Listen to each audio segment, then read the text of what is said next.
Hello again, everybody. I hope you had enough with a couple of minutes to enjoy maybe a coffee or tea or a glass of water. And you found some extra energy for this second session, which will be indeed on communication and impact. During this session, you will hear a handful of voices. Myself, I am Wannes, and I am the communication officer for the 2Cs program. And in the next couple of minutes, I will try to briefly refresh your minds on communication rules and the support you can also get from the Secretariat.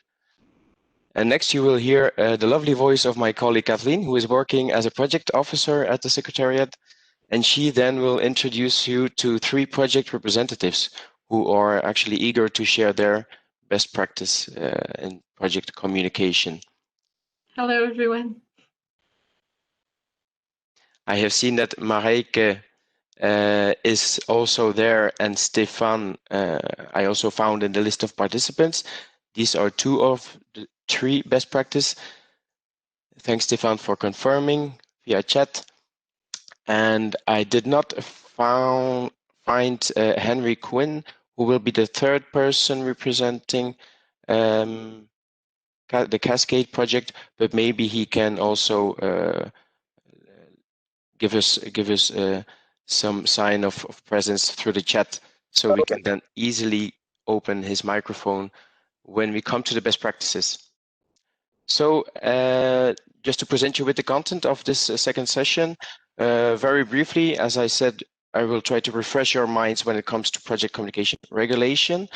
We will not go into depth because clearly we have tools available for you where we explain all of the regulation, and we also give tips on how to comply with these rules. So basically the fact sheet 14 is the most important fact sheet within the program manual for project communication managers. That will be the first point I will touch upon, and then I will explain you how the JS can support you in complying with the rules, and how you can also use the program channels, communication channels, to on the one hand boost your messages and your information, but also on the other hand try to connect maybe with other project partners that could be relevant for you, because that is also interesting for you to know. This is our most important target group for these program communication channels, are obviously other project partners. So it could be a good idea for you to maybe initiate synergies through these channels. And then a third point will be also very quickly to touch upon the reason, let's say, why we need to reflect on a couple of strategic aspects on project communication in order to increase the same communication impact, let's say. And this will, let's say, set a sort of framework also for the best practice to be leaning on, let's say.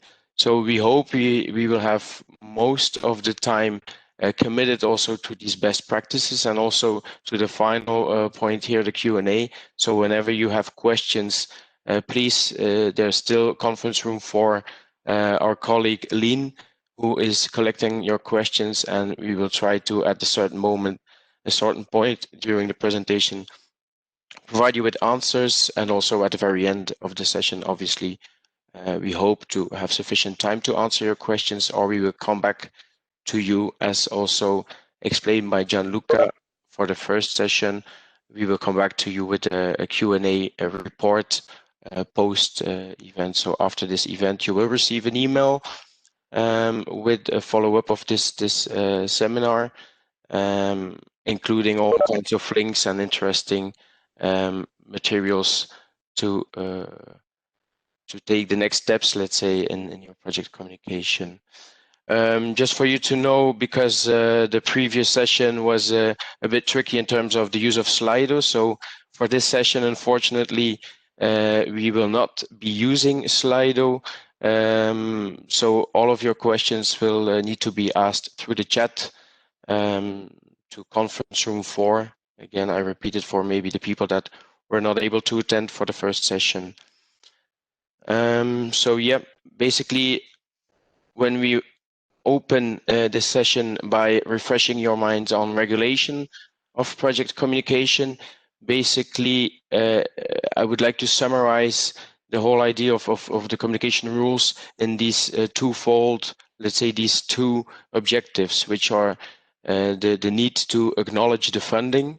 Projects need to make people aware that they have received funding for the activities they are implementing.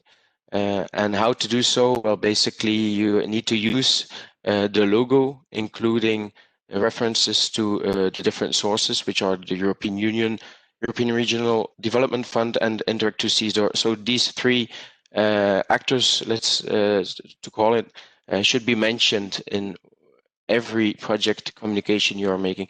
So basically, when you use the standardized version, as for this example with MobiMix, you are very, I mean, you can trust on the fact that you're complying with this this need to acknowledge the funding, because all of the references are foreseen.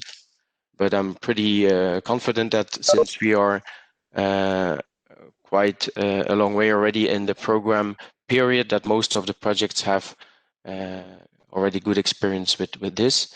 And then next to the need to acknowledge the funding, obviously you need to tell and inform the public. You need to tell about your project's activities, the results you want to achieve, and the difference you are making in the territories. So there's a need to inform the public about your projects. These are translated, let's say, into mandatory measures, which you're all familiar with. The project poster, the necessary web page on your organization's websites, etc. Also in terms of investments, everybody's aware that they need to put a billboard during works and also after completion of the works. So all of these measures, let's say, are very important, and give a reply to the need, I would say, to inform the public. And again, it's not our aim for today to go into depth and to detail every single mandatory measure, but I would really want to refer to fact sheet 14, which is, we could call it what Catholics when they have a Bible, maybe this is the Bible for project communication managers, let's say. There's also mentioned the non-mandatory measures. One example is a project website. It is not an EU rule, let's say, for a project to build its own project website. Obviously, if in the application form you have foreseen to do so, you will need to obviously implement it and build your website. And also there, the rules that you need to respect also for these non-mandatory measures come down to the fact that you need to acknowledge the funding on these measures. So you need to use the project logo, if it's a specific one, in combination with the program logo, or more easily use the standardized version of your logo. So this is very quickly to touch upon the regulation. Some tips, again, I repeat, I know, but it is the most important message I think I have related to this regulation, because a lot of questions I receive from projects. I mean, the answers to these questions in most of the times are clearly explained in the fact sheet, so a warm invitation to use it. Secondly, use the templates that are foreseen, that we have also that we are offering to you. These are limited to the templates for mandatory measures, because for all types of non-mandatory measures, so as I explained, the project website or a roller banner or whatever you would like to produce for your project communication purposes, we don't want to force you or let's say promote any templates for you to use, because that would also maybe harm the creativity of you as a project communication managers. And a third important bullet point also, in order to be able to maybe use the templates, for example, for the project poster and the billboards, that would be then to work with professional designers, either in-house colleagues that have the software that allows them to do so, or people from external to your organization. Using these templates will allow these designers to very easily create the posters, the billboards, and such. I also speak from my own experience. These templates, if you use these templates correctly, it shouldn't take more than half a day to deliver these types of measures. So I think also in terms of costs, it's a very efficient thing to keep in mind. And then the last but definitely not the least is that prevention is better than cure. So ask our help, ask our advice at any given moment before, during, or after the design or the setup or the preparation of your communication measures. So we are very happy to give you advice in whether your measures are complying with the rules or not. Next to that, also for strategic purposes, of course, you can also send your questions. We have, let's say, access to the entire, let's say, community of other projects within the 2Cs program, but also from other programs. We have a lot of nice insights that could help you also in boosting this from a strategic point of view, then your project communication. So do not hesitate in contacting us in case needed. Then very quickly to touch upon the program channels.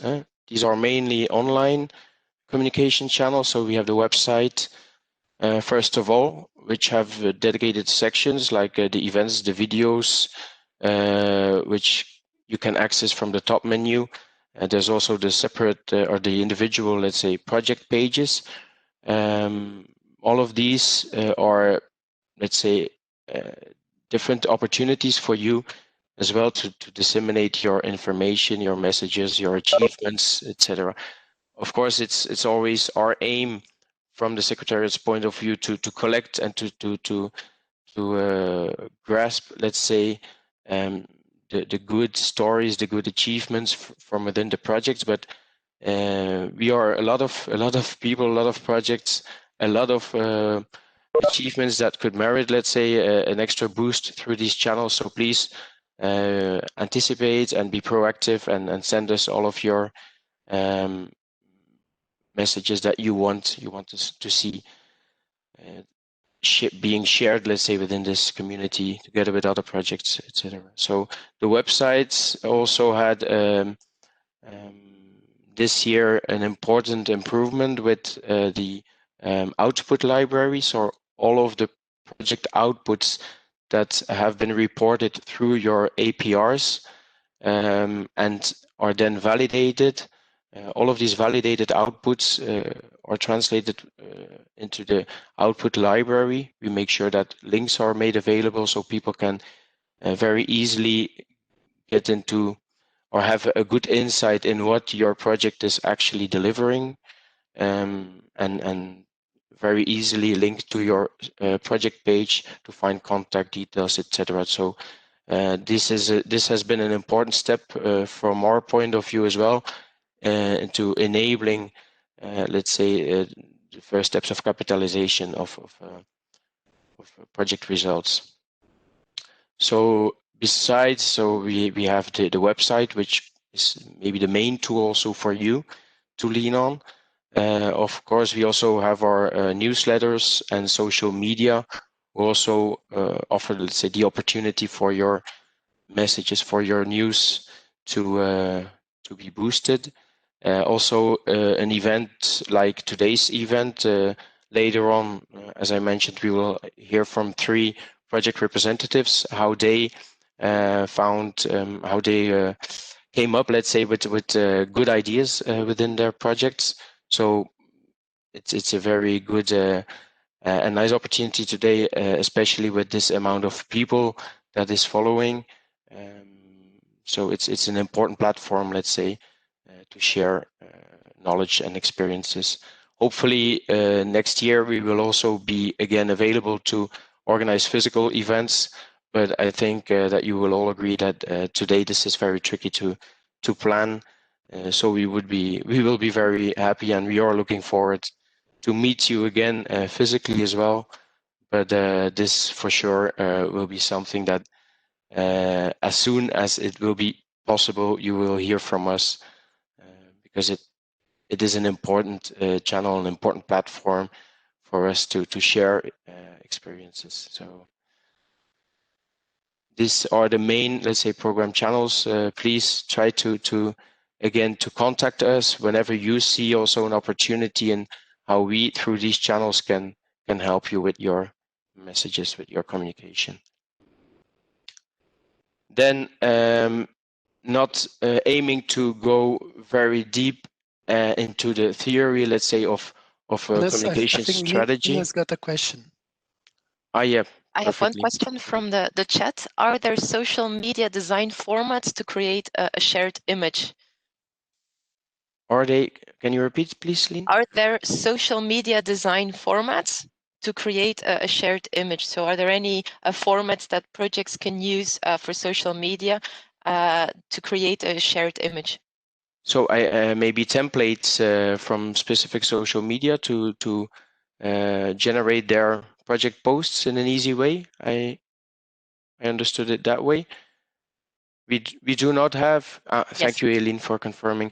At this point, we do not have other templates available than the ones that are linked to the mandatory measures. Again,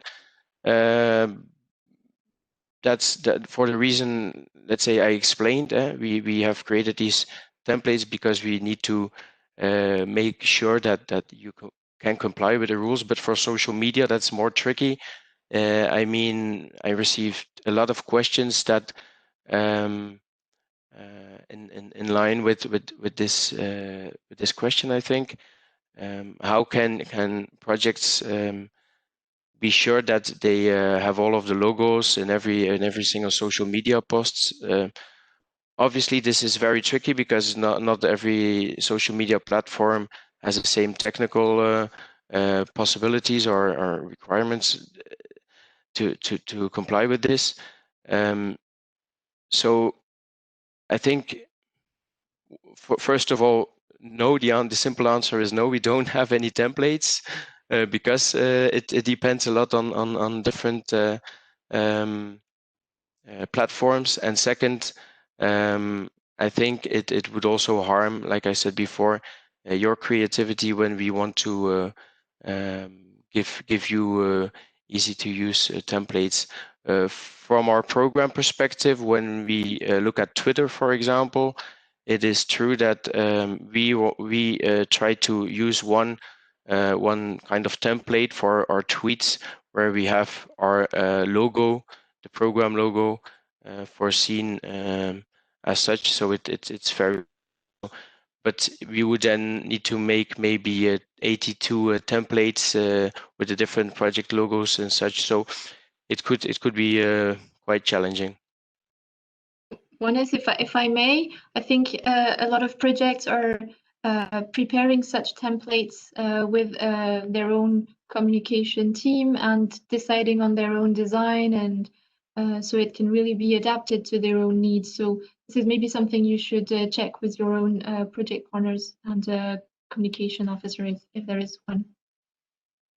Yeah, I think indeed it's very easy to do so, and have a look at the 2C's Twitter account, where you will see a lot of projects tagged and the way they are mentioning the logo or using the logo within their posts. I think there's a lot of inspiration to get from there as well. Lien? I have another question from the chat. Is there a best practice example from a project that uses the 2C's website well? So any projects that have sent you specific news that was able to be published or anything like that? So maybe it's good to highlight again the ways in which we can use project news on our website. I think that's what the question is about.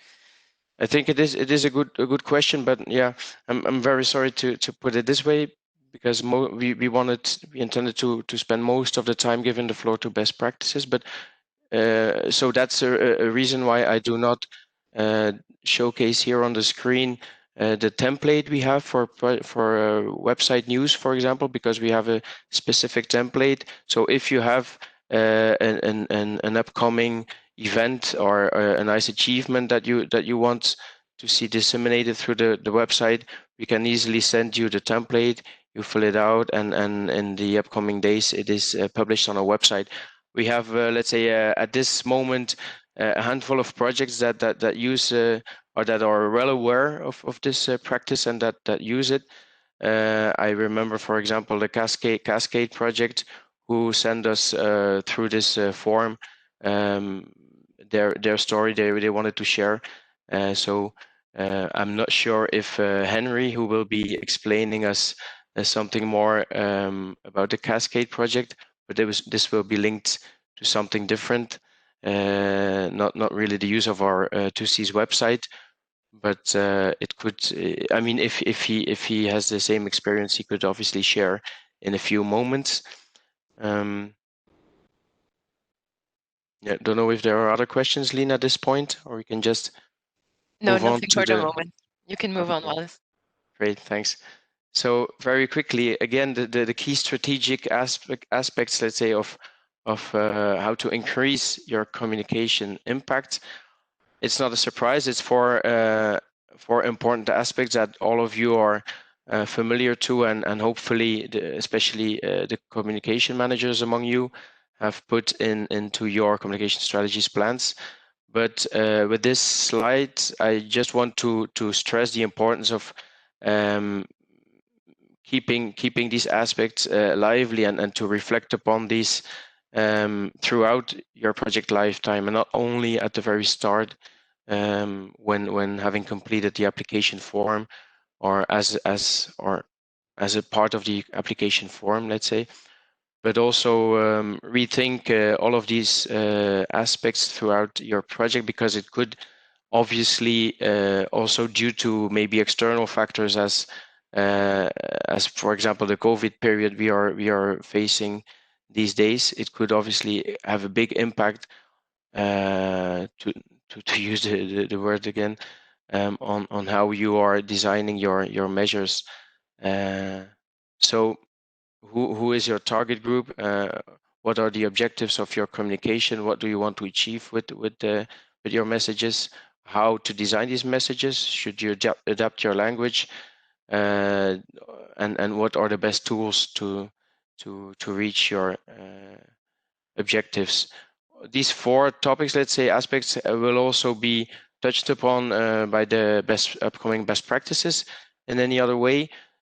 So please, just a mindset of keeping these four strategic elements in mind when also listening to the upcoming speakers, and also designing your future project communication measures.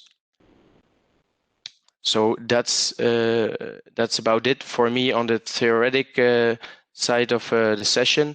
So I would like to give the floor, and so you can hear again the lovely voice of Kathleen, who will introduce the best practice. Yeah, thank you, Wannes. So we wanted to make sure some partners could speak about their own best practices and give you some tangible examples of what they've been doing. So we invited three speakers for today.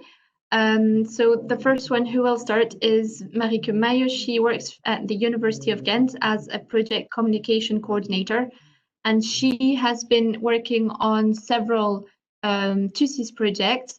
And for these projects, she developed a tool that has proved to be very useful, which is something to monitor the target group. So I will let her introduce the tool. I think, Marieke, can you switch on your microphone? I think I just Perfect. Okay, well then the floor is yours. Thank you. Thank you, Kathleen, for this nice introduction. And thank you as well, the Interreg program, for giving us the chance to talk about something we developed within our projects that we think might help other people with their own projects, and especially here, how to keep up with target group reporting. So I think this is a problem that most communication officers in these type of projects can relate to. It is not always an easy task to count your target groups and to know how you reach them and with which communication action you reach them. But it is important because, as we've seen in the first session today for the annual progress report, we really need to give a number or have a specific count on target groups and say who they specifically are and how we targeted them.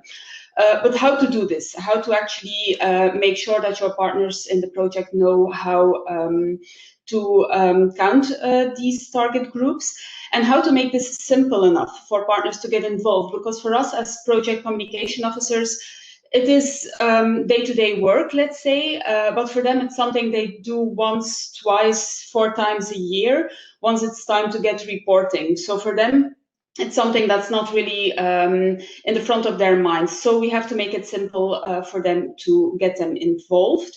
And how do we make sure that we have all the information and also the proof documents that we need to actually report towards the Secretariat?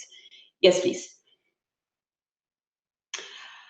And this is how we used to work, and I think many of my communication colleagues work like this. We actually made an elaborate Excel sheet with specific tabs per output for our project, and then we asked all of our partners to continuously fill in this Excel sheet to find the right tabs, to find the right tables to fill in.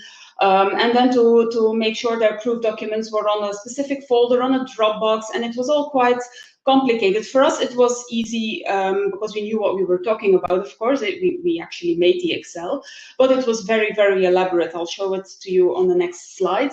And we found it was too detailed and especially too confusing for partners to use. So this is what it looked like. I know it's not really very inviting, especially for people that don't like Excel, like I'm one of them. This was not something that people found they wanted to try and manage to fill in. So what we did is we took all of this information, because it is important to do the exercise. You really need to do the exercise on how are we going to reach target groups? Who are our target groups? How can we reach them? With what communication actions? And to which outputs or even deliverables are these communication actions related to? So you need all of that information. You have to do this type of exercise beforehand. But then the question is, how do we show something towards our partners that they can actually use, that is easy for them and doesn't scare them away to try and fill this in several times a year? Yes, please. So the solution, as I said, you have to do the exercise beforehand, so you have all of this information ready. But what we did was to make it easy for our partners. We kind of compacted all of this information in an easy online form for them to use. There you have the URL, but I can share it with you in the messages or in the chat if you want, just to have a look. What were the benefits of using an online tool for this? First of all, it's clean to use. You have just a shortcut. People can have it in their browser, open and ready. You will see in a moment when I demonstrate the tool that it has drop-down options, which makes it really easy for people to use, and they don't get bombarded like you had with the Excel with loads and loads of information. We also listed the target groups that we knew we had to reach, so they could just check the boxes, and the communication actions that they could actually use to get to those target group numbers. There is also an option to upload evidence, so you don't have to work with Dropboxes on the side, so you have it all in the same tool.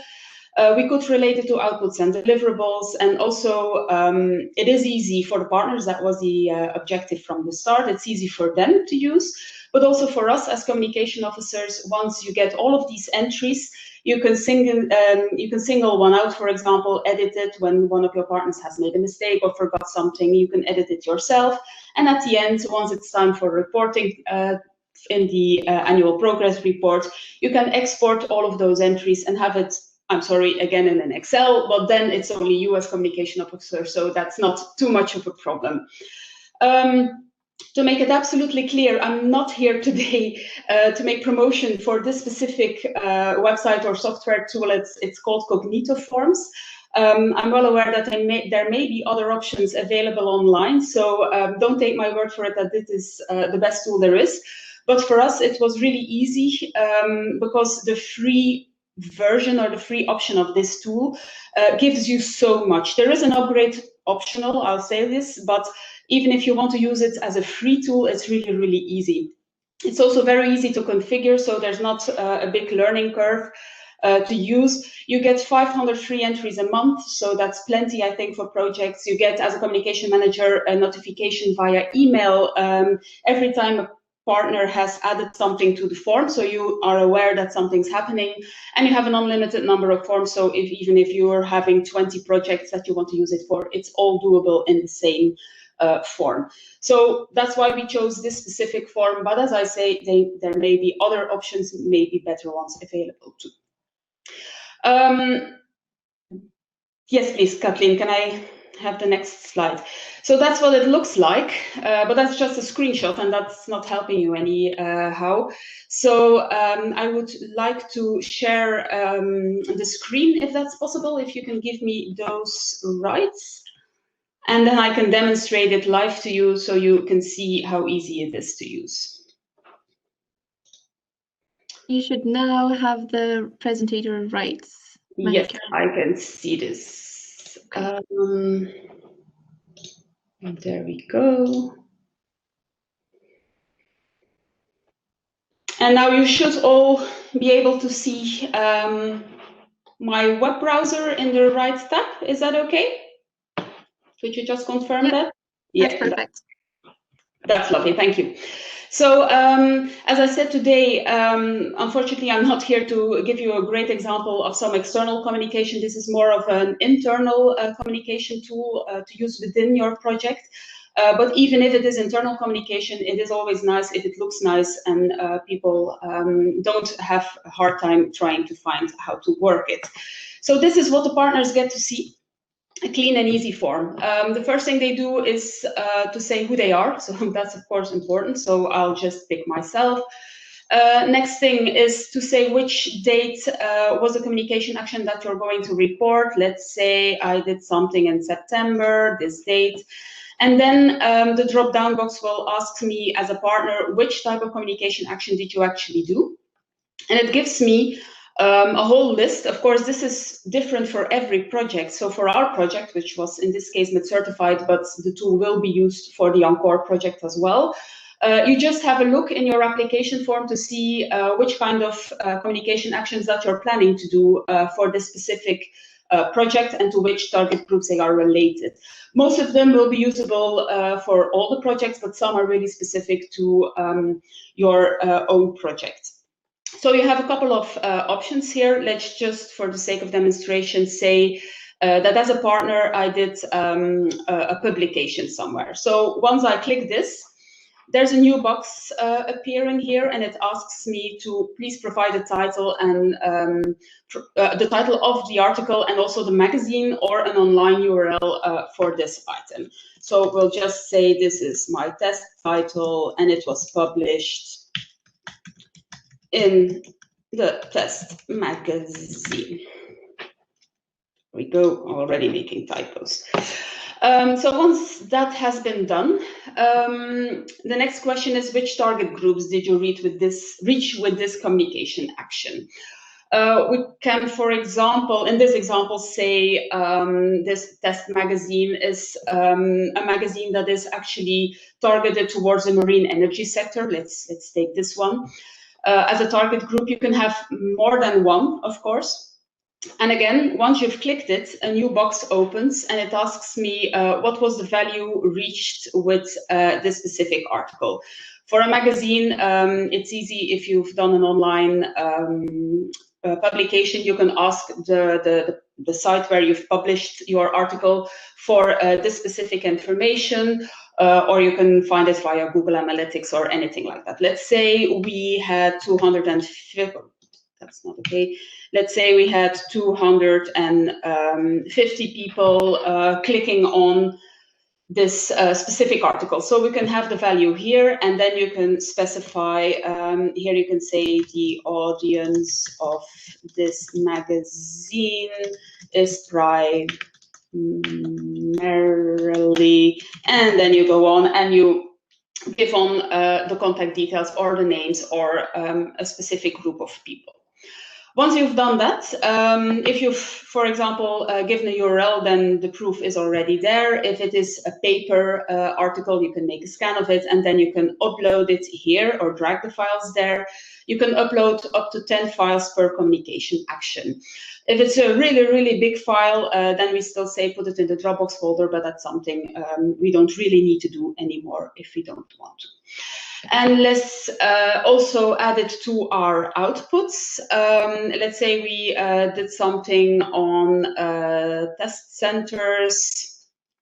Then we can, for example, say it was under output 3, and once that opens, we can also click the corresponding deliverable. That can be any of them. Even if you click 2 of them, it will ask you to actually click the deliverables that they belong to. That was something I forgot to mention on top as well. Now we just clicked one target group, or of course, and that would be the ideal case, is that you have more than one target group reached with your communication action. Let's say I also reached the supply chain.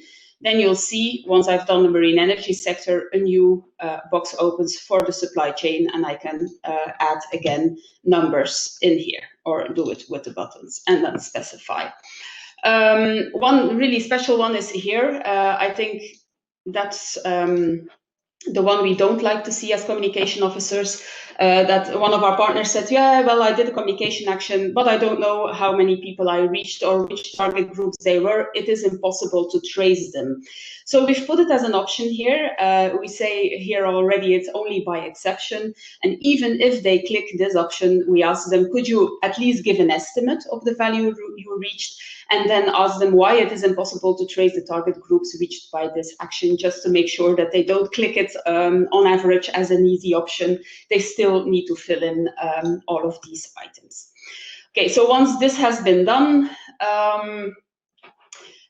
we also ask them to specify collaboration, if possible or if applicable, with these target groups, other partners or observers. We give them an example of this. For example, you as a partner, you distributed a newsletter, and it has been disseminated by the observer partner network or by other partners that used it in something else. Once that's done, you can submit. You just click this button, and that's it for this specific form and this specific action. So as a partner, you have to fill in this form, and we're not actually starting from the ID of the target groups. We're starting from the ID of the type of the communication action. So it already gives you 2 benefits. It counts your communication actions for your work package on communication. So for example, if you've said you will have 20 articles in your project, then this counts as one of those 20 articles. And at the same time, you've also counted your target groups. If the same partner wants to report a new communication action, they have to start the form open again. So it's one action, one form to fill in. But as you see, it's just clicking, it's opening boxes, and it's typing in a couple of things. So I don't think it's too hard for them to actually manage this. I'll stop sharing this screen, and if I get 2 more seconds, Kathleen, and I'll shut up then, I will. Then I'll just show you, if you can just give me the option to share again, please. And I'll just show you the back office of the system and how the entries come in. That's the last thing I'll be able to show you in the time restraints. Let's find the right one. There we go. And there we are. That's what it looks like once all the actual forms have been filled in by partners. This is a real life example. So this was what was reported for the Met Certified project for specific APRs. How can you handle this? You can click one or many of them to make a selection like this. Or if you want to have a look at them, you click one of them and then you can see whatever this specific partner has added. If you want to change something, like for example, you see a typo or you see something they forgot to fill in or they filled in something in the wrong way, you can edit it via this button and you still have all of the options available to you. Once you've done that, or if it's not even necessary, you can export all of this information via the Actions button, and it gives you an option to export. And then it asks me, do you want all the fields or the current view, or even a selection? If, for example, I want all of these exported, it will ask me to export it and to just export the selection. And as you'll see, we have, I can't open it now because I'm sharing my Chrome tab, but you see here in the bottom of my screen that there is an Excel there with the information that I just clicked. And just as a final note, this is what it looks like for people that are a bit afraid of software and how to work with things. This is what it looks like once you have to build it. It's all blocks, and it's all blocks that give you so many options. And I didn't do a course on this. I didn't do a tutorial or anything. I just tried to figure it out on my own, and it was really easy. You just click one of the boxes. If you want to have a new one, you make it here. You have a new box, and then you have all of these options. Which is it? Is it a choice? And then you get all of these options. Is it radio buttons? Is it checkboxes? And then you fill in your choices and you go on like this. Is it something that is required or always required to have to fill it in, or they can't submit the form? Things like that. So that's a really quick overview of what this looks like. And I think I'm done with sharing. And I just thought it was a good example for all of you, because I do believe that many people struggle with the same things that we do. We know partners are involved in all of these projects and they want to help us in the communication efforts, but they don't find it easy to actually submit their actions towards us and to know which target groups they reach. So maybe this can be helpful for all of you to make it easy for them. And if you make it easy for them, they will make it easier for you. That was it, Kathleen. I'm not sure if I'm within time. I hope so. Perfect. Thank you very much, Marieke. And yeah, I think we've already had a comment in the chat saying that this tool would be very useful. If there are any question, maybe at the end, people can ask you more details if they want.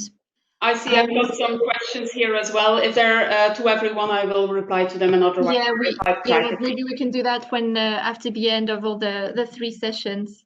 Okay. Well, thank you very much. Now we're going to give the floor to Henry Quinn.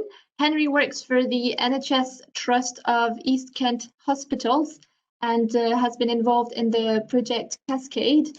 I think in the Joint Secretariat, we were very impressed by the work they did at local level, trying to get attention from local media and show to citizens what is happening on the ground near where they live. I think this is something that we should work on, and the European Union, just to show that we have a tangible impact on everyday lives, and not only in the UK, if you see what I mean. So I think that was the best practice we wanted to highlight, and I will give the floor to Henry now. I think your microphone's on. Perfect. Thank you. Okay. Good morning, everybody. Kathleen's given me a nice introduction there. The first thing to say about Cascade is it is a large project. We have partners in 4 different countries. We have 15 project partners. So in terms of a global communication strategy, we do that.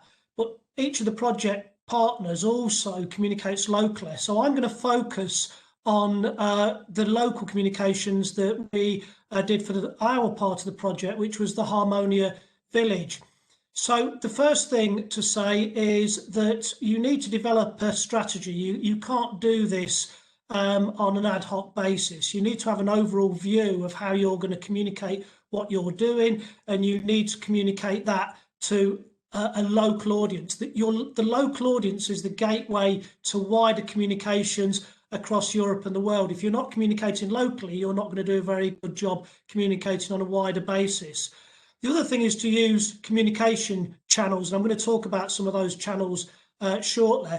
But the first thing you can see there is our front end of our website. So you can get in there and find out lots more about what we're doing and progress, latest news, etc. It's really important to use social media in this way.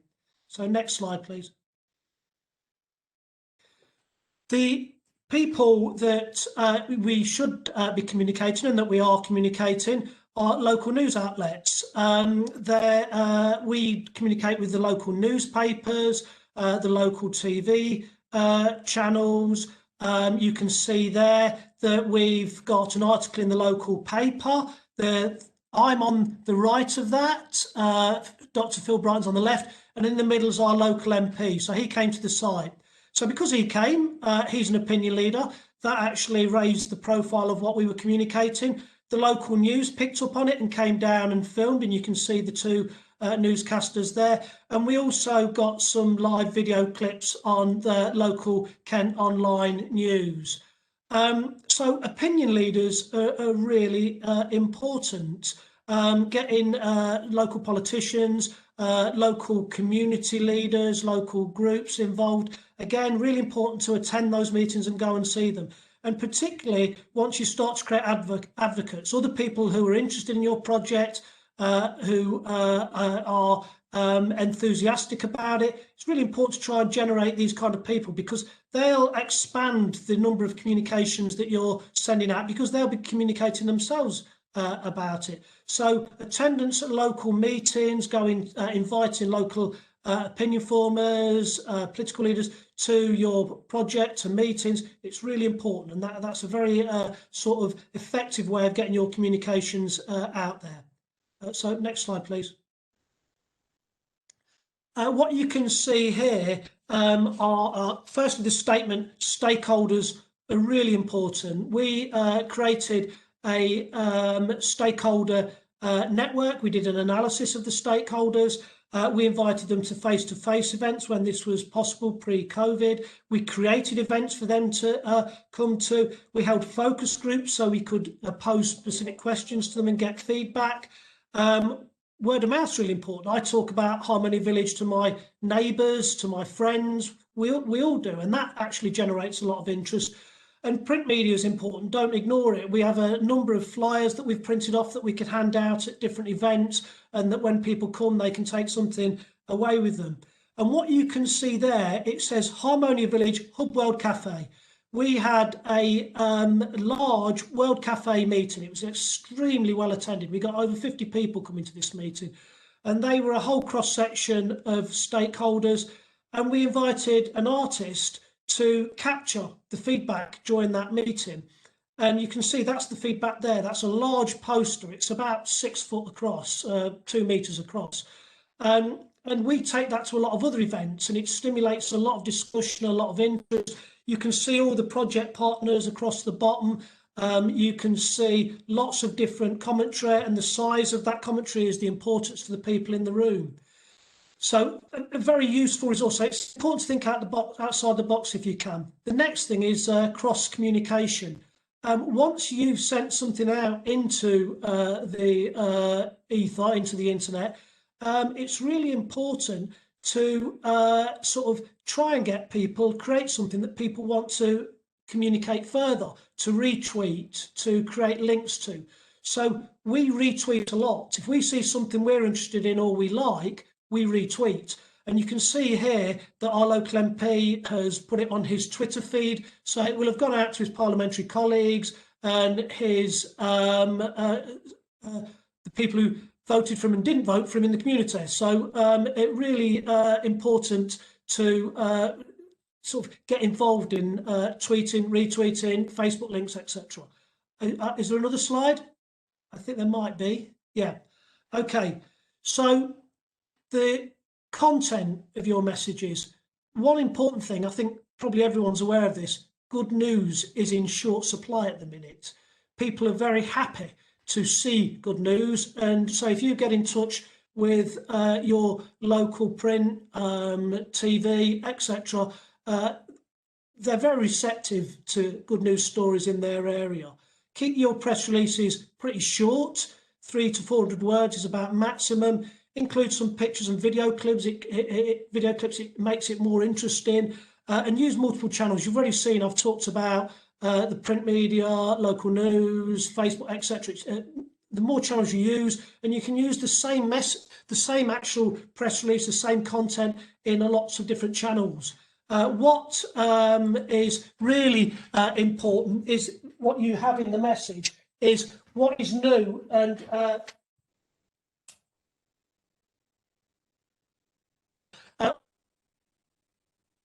what's new and innovative about your project. That's what's going to capture people's attention.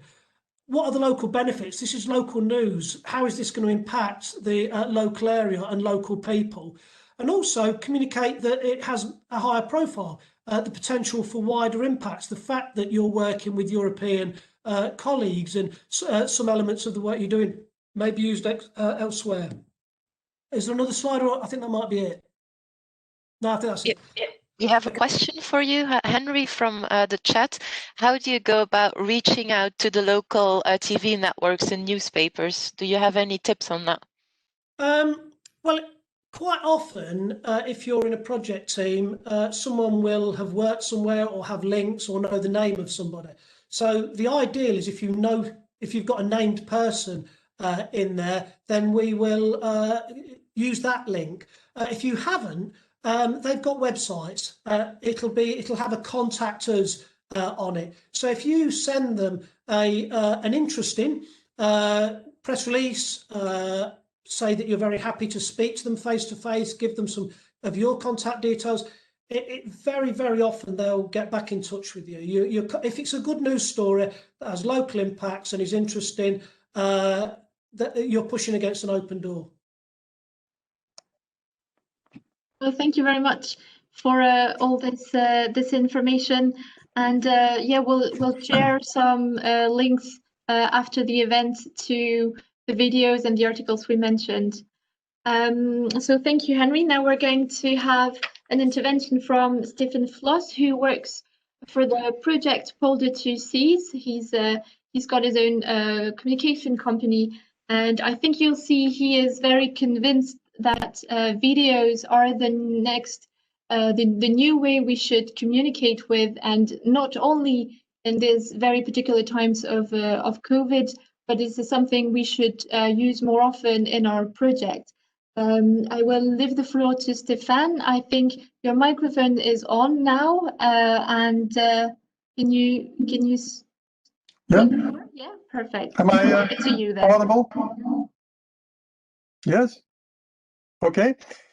Well, maybe first of all, it's what I could say is to start off, how I was invited to and upgraded to a best practice is because I contacted ONEUS because we had a little bit internal discussion about if our videos that I produce, they meet the criteria for as set in the manual, especially the logo use. And I contacted ONEUS. We set up a set of videos in March already, but because of COVID, it was a little bit delayed. And when we started to produce again, we had again the discussion, does it meet the criteria? And that's why I contacted ONEUS in order to be better safe than sorry. And he asked me to present a little bit here why we use videos and what's behind it, the idea, and share some tips. So I will briefly give a short introduction about Polder 2Cs. I'm not going to into the specifics. Then I will give a little bit the concept behind the videos we use, and I will share some tips with you. And well, you already saw the flag. When something is moving, it attracts attention. If it's static, if you communicate, if you tweet and you only have text, it doesn't get noticed. If there's an image, or there's more notice. But if it moves, it attracts attention. And I think in communication, it's all about attracting attention, getting a big funnel out. So in this project, the Polder to Seas area is quite a remote area. It's if you can click the lines, I will give a little bit introduction. It's far away. It has to do with dike safety, resilience, and another one of the three major points is also reaching out for the next generation, the new generation, the upcoming generation who will have to do the work in related to climate change and dike safety. Now, one of the things that we discussed in the early stages, because this project area is quite remote, we want to bring the levy to the people. And in order to do that, we use video as a tool. So people can join in, they can see what is happening because it's far away, it's a remote area. Next slide, please. So a lot of students are also involved, and just give a little bit of background of my background. I'm a consultant. I've been working in the water-related area, from water quality to dike safety, from maps to legal things for over 30 years. And the last 12 years, I started to communicate more with video, actually video reporting. It's not making nice videos. Everybody can do that, basically. But I focus on knowledge transfer. I do meetings, I do interviews and video documentaries, and I've been working with STOA, the lead partner of Polder to Seas, already for about 12 years. And over those years, I've collected more than 5,500, maybe 6,000 water-related video items. So presentations, interviews, documentaries, now digital excursions, all that kind of thing. And video is an essential tool for the next generation. If you want to reach out, you have to do something with video. The new generation, young people at universities and school, they do everything with lecture capturing videos. And now with Corona, it really saw a breakthrough. This is something that I've been already talking about for 10 years. Nobody was really listening. But now with Corona, everybody's staying at home. Look what we are doing here today. We're having a meeting. People can join in, and it's all going through video means. And this has also upgraded the adagium of bring the levy to the people. The original idea was to have busloads of young people come to the area. That is at the moment, it's not possible anymore. So we have to flip things around and bring the levy to the people. So we already had Zoom meetings on site with the project partners participating, and then later some excursion in a few with a limited group, and we upgrade that with video so everybody can keep a tab on what is happening. Next slide, please. Well, here's a still of the video, and I will just give you a little bit. Yeah, you can just click through it. Because of why video, I already told it's a modern way of communication, and it's basically the whole world is based now on some kind of video communication. YouTube, Vimeo, social media, they thrive on vlogs, on moving images. And one of the why this is that video is a very powerful tool. What you see is what you get. You can really get into detail. And the new generation, and a lot of people also, just look at yourself, people are not really reading anymore.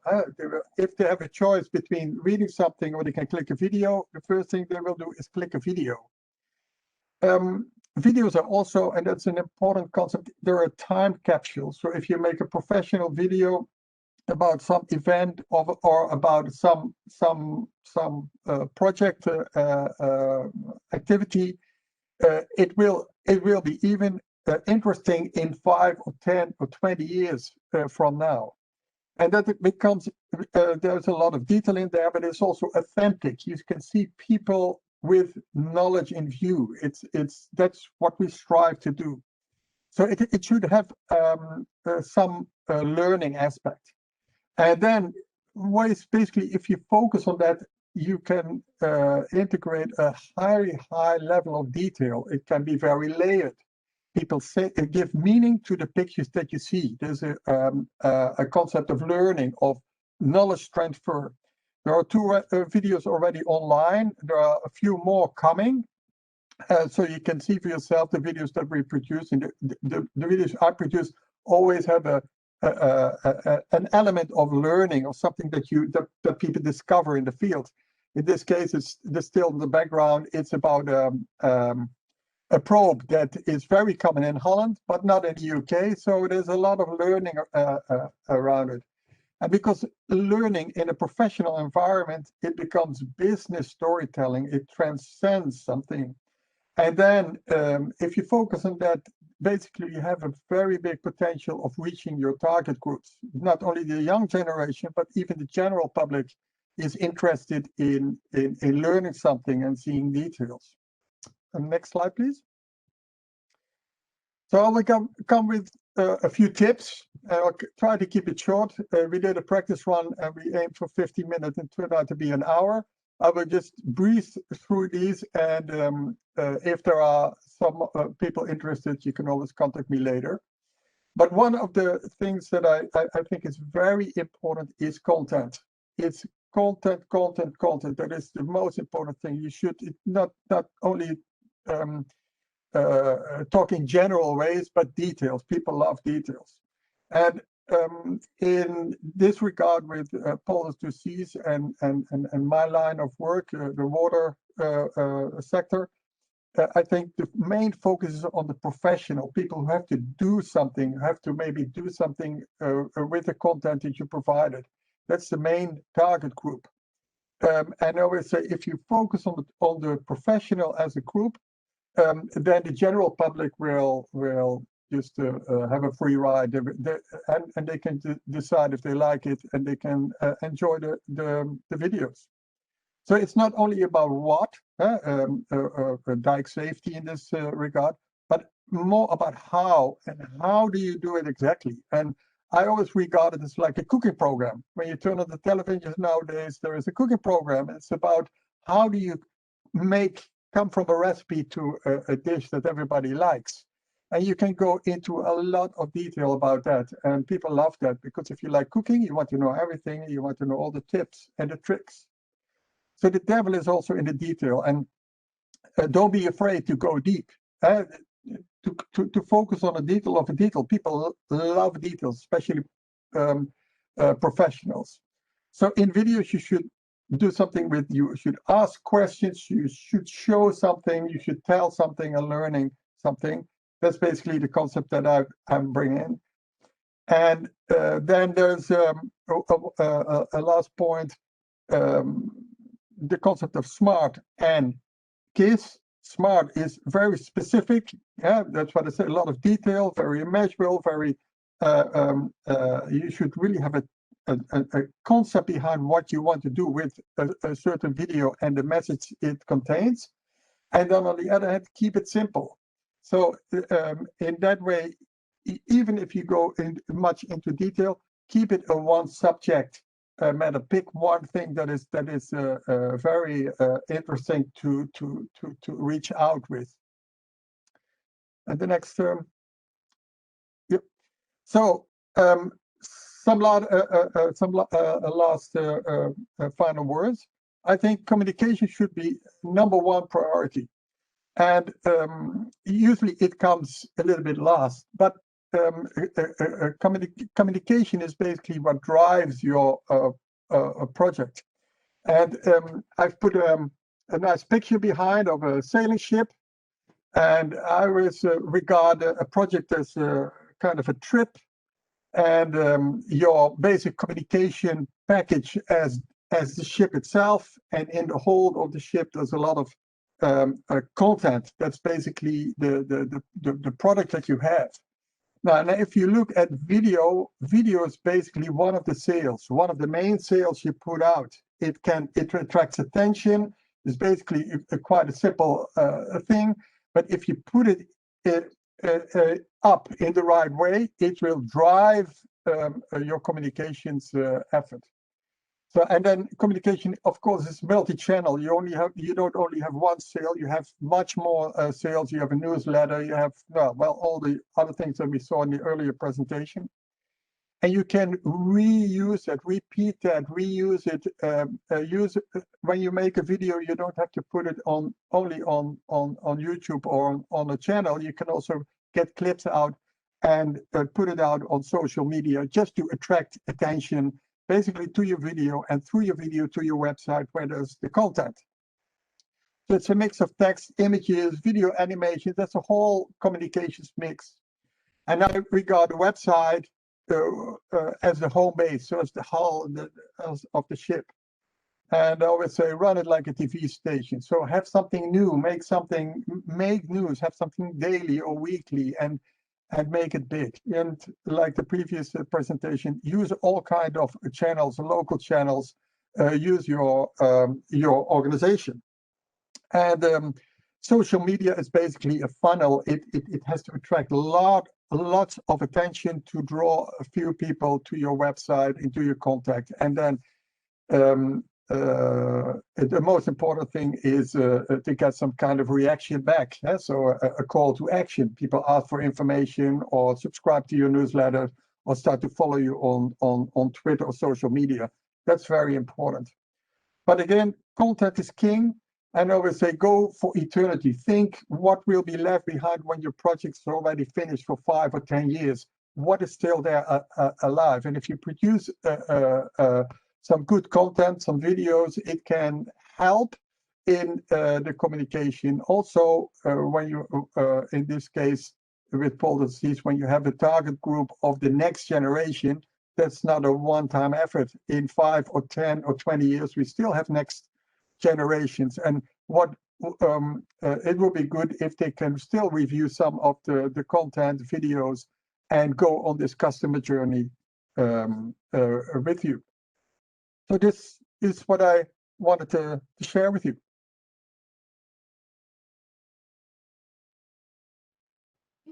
Thank you very much, Stefan, for this clear presentation. Of course, we'll share the videos that you made for Pole the 2 Seas and the vlog that you created to, as you said, to keep people aware and updated on the work done by the project. Yes. I don't know, Lynn, if you received any questions that from the chat or from in your own private chat.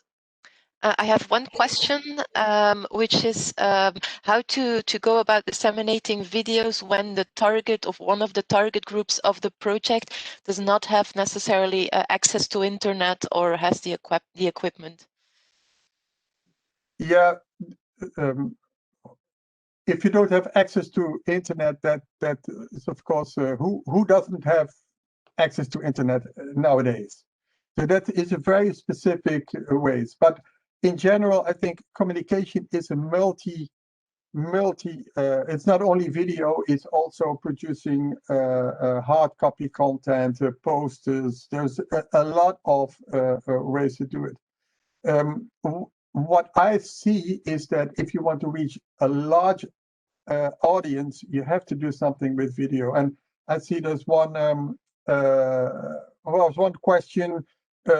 If videos are going to be shared on TV, well, TV, of course, is the holy grail of using videos. You want to reach a large audience, so you have a lot of attention, and then from that attention, some people might trickle through and really get involved with your project or want to carry it forward. And in social media, there's a rule of thumb that if you reach, let's say, 1,000 Twitter feeds or social media, there may be about 10 that really will do some interaction, click on a video and watch it. And from those 10, maybe 1 might follow through, go to your website. So you need to have a lot of exposure. And going to TV is a national media. That's basically the holy grail. That's where you want to reach out to. I agree with the previous speaker. You have to have a communication strategy at hand that is also already fit for this kind of thing. So you should do things small and beautiful and focus on details, but think very big. And helping to think big, so like a TV station, and helping that your project will be on, let's say, a national or European television, that helps in producing the content and being ready for that. I think also it comes back to the fact that we really need to make sure that the communication strategy and the communication activities are tailored to the people you actually want to reach. So that's also something to keep in mind. If your target group are maybe more vulnerable, maybe don't have access to digital tools, this is also something that is important to take into account when you plan what you want to do, so that you really choose and select the most suitable kind of activities, I guess. Yeah, and I think that's the difference between if you focus on dementia, for instance, or you focus on something like dike safety, because the general public is not going to build dikes. They have to evacuate when they're told to evacuate in case of emergency. So the target group in this project is professionals and on the side of that, you have a general public who is very interested to see what is going on in these kind of projects. And I think from that respect, it's also very interesting to work more together within the Interreg community, so with a similar kind of projects, to retweet each other's content and to help each other to reach a larger audience, because this is how the new generation works. They're scanning constantly. Do I like this? Should I forward it? Should I follow this channel or not? So you need to have a very big target group, basically. And I used to say, I would be very happy with this project if we can reach 0.1% of the European public,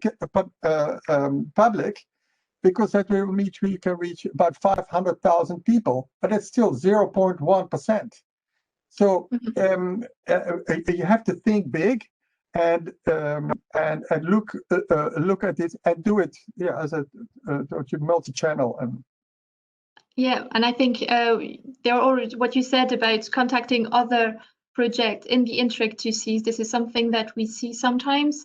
For example, projects that are working on adaptation to climate change or social innovation that are doing joint events. I think there is one with Nature Smart Cities and another project, I can't remember, they're doing a joint communication event. And that's also a good practice that can be highlighted. So then you share your stakeholders and you can reach even more people with the help of other projects. Yes. Yes, Lynn? Maybe there's one last question from the chat, which is related to the production of the video. So we already found the answer in the chat as well, that Stefan produces these videos themselves. But maybe one of the questions can be, what can be the challenges for a project that wishes to produce any videos themselves instead of going out to a company to do this? Well, yes. One of the tips that I gave you, don't make it too complicated. Focus on one subject in a vlog, for instance, and give meaning to the images that you record. So what I see a lot is that people start to vlog and you only see a talking head. It's better to show something, somebody is doing something, I don't know, and you explain what you can see. And if you start doing that and you start to follow how these videos land in your target group, you will learn by yourself. So if you make one video per year, then it's, there's a steep learning curve. But if you start to do it, and there's basically no threshold at the moment, everybody has an iPhone or a smartphone in their pocket, they can make a video. And so you just start to do that and work on it. And it doesn't have to cost a lot of money. and you can keep it simple, and you can use it on different kind of channels. They give one caution in that regard, is that social media like Twitter or Facebook, they are only basically good for attracting attention. They go very fast. So you see it, you click on it or not, and it's gone. And so if you want to go to another level, you should look at how can we produce more content that has has a little bit longer lifespan. And even that is by current video standards not difficult to produce. It's just finding somebody in the team who likes to do that and just get started. And if you really want to get to a high level, then it's like was said in the beginning. If you want to really produce it, you have to find a professional to help you to do it. Thank you very much. Well, I want to thank Marieke, Henry, and Stefan for their participation to this webinar. Thank you very much for sharing your expertise, and also thank you for the people who participated to the chat. Of course, if you have any more questions, don't hesitate to ask questions, and we'll try to provide you with an answer. I guess, Gianluca, I'll give you the floor back. Yeah. Thank you, Kathleen. Thank you to all the speakers and projects that have shared very interesting experiences. Thanks a lot. It was really indeed very informative. We will simply resume in a couple of minutes this first day. Only to tell you that we had foreseen a more interactive Slido final session to have a first feedback on how you found this first day of webinar. We will not be able to do it because of technical reasons, but I will encourage everyone to write in the chat to everybody or to myself privately if you prefer, and share any comments regarding your experience this morning. If you have any tips, things we should improve or change, we have a second session tomorrow. So if we can, we will certainly get on board your feedback and even already improve by tomorrow. So yes, please do that. I won't close the WebEx before the next 5-6 minutes, so you can write your feedback in the chat. And otherwise, thanks a lot for joining. We have been a lot, more than 100. Over the whole morning, we were more than 150, and now, of course, we are decreasing because the session is ending. But we kept the attention on everyone, and that's already very encouraging. So see you tomorrow at the second session for the ones who have registered.